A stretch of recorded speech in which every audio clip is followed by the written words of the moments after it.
¿Cuál es la realidad de Estados Unidos? Bajo mi prisma, yo me puedo confundir. Siempre digo que aquí nadie tiene la opinión correcta, pero ¿cómo lo veo yo?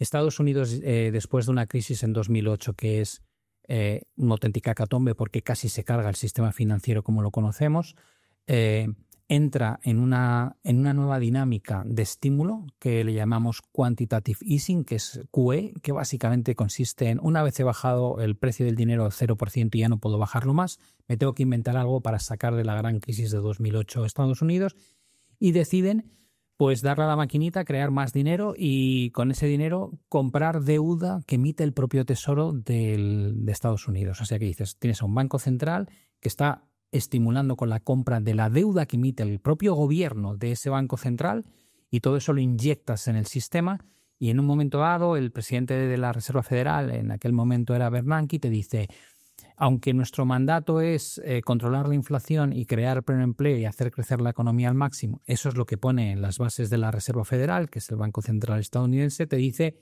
y hay algo más.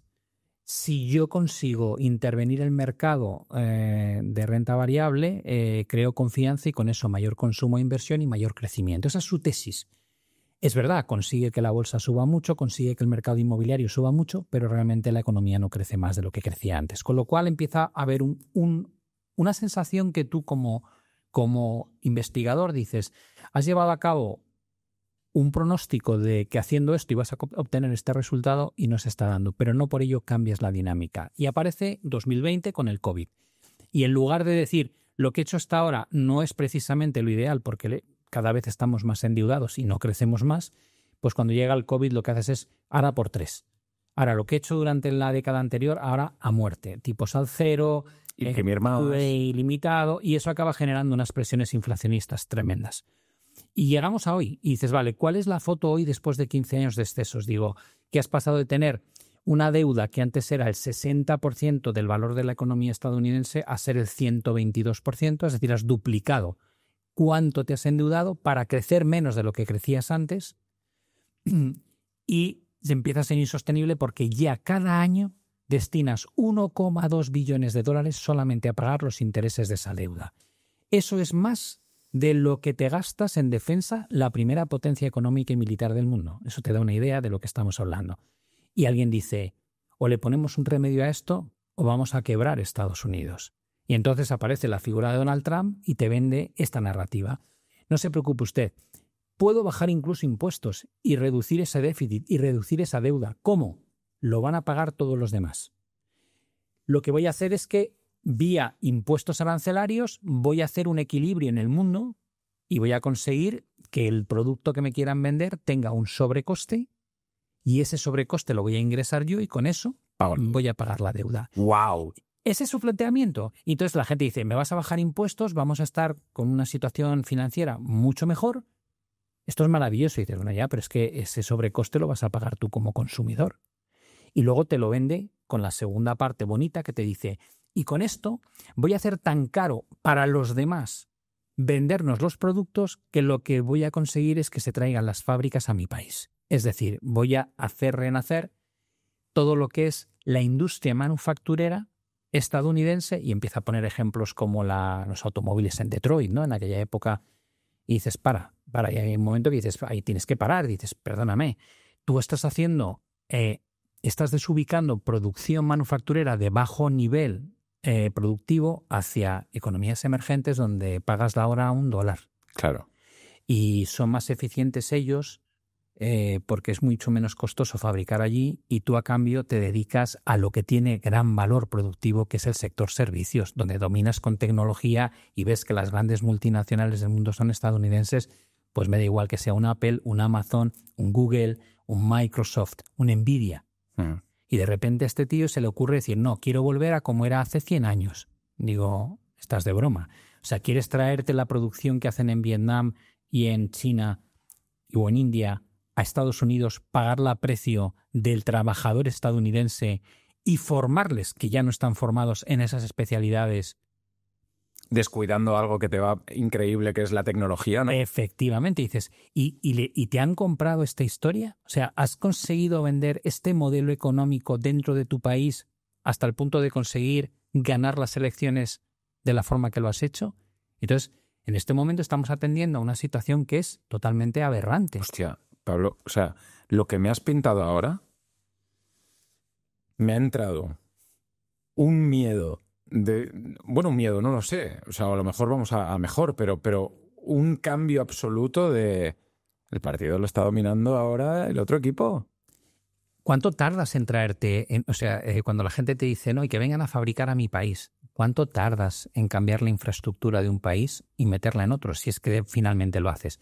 Y ahora piensa, 2, 3 años. Digo, ¿cuándo son las elecciones de medio término en Estados Unidos? En año y medio.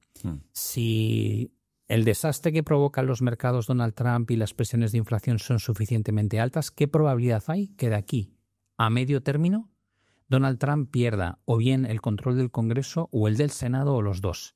Porque como eso ocurra, paralizas a partir de ese momento las acciones que quiere llevar a cabo, y si tú has emprendido una migración hacia Estados Unidos con la idea de que esta guerra arancelaria, la única manera de sortearla es haciendo lo que Trump tenía que...